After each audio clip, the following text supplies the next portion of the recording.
Wale in kɔni kɛra kunungo tarata janvier kalo tile 24 san 2023 i ka dɔn k'a fɔ dugu min n'an b'a wele ko Uruduru n'o bɛ Koro mara fɛ ani Koro yɛrɛ tɛ tɛmɛ kilomɛtiri 15 bɔ ɲɔgɔn kɔ. Kulu marifatigi dɔw kɔni n'an bɛ balina taama kɛ ka don nin dugu in kɔnɔna na ni k'a ɲini dugumaw fɛ ko k'u ka kalansow bɛɛ lajɛlen datugu. Ko n'u ma ɲɛ ko kalan ka d'u ye k'u k'a kɛ arabu kalan ye. Ko in kɔni jatigɛ bonyana ka tɛmɛ a tiɲɛni nɔ kan baw u ma dangarikɛ k'a ɲɛsin maa si ma wa u ma taa ni dugu bagan fana ye. Nka u ka bagabagaliw kɔnɔ u y'a yira k'a fɔ ko n'u kɔ seginna ka n'a sɔrɔ kalan wɛrɛ bɛ ka kɛ dugu kɔnɔ mun ni arabukan tɛ kelen ye u na dangarikɛ k'a ɲɛsin karamɔgɔw ni dugumaw ma.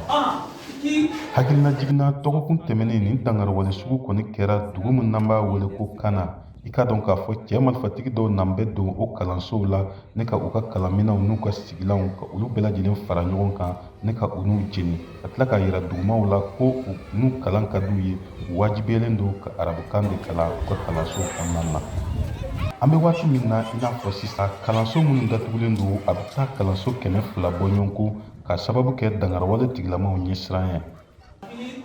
An y'an ka kuma barani ten ko karamɔgɔw ani kalan ɲɛmaaw ma Koro mara kɔnɔna na nka an ma se ka maa sɔrɔ maa min bɛ ɲininkaliw jaabi.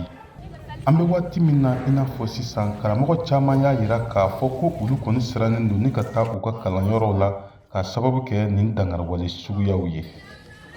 Tijani Wederawogo, VOA Bambara tɔgɔ la ka bɔ Bajangara marabolo kɔnɔna na.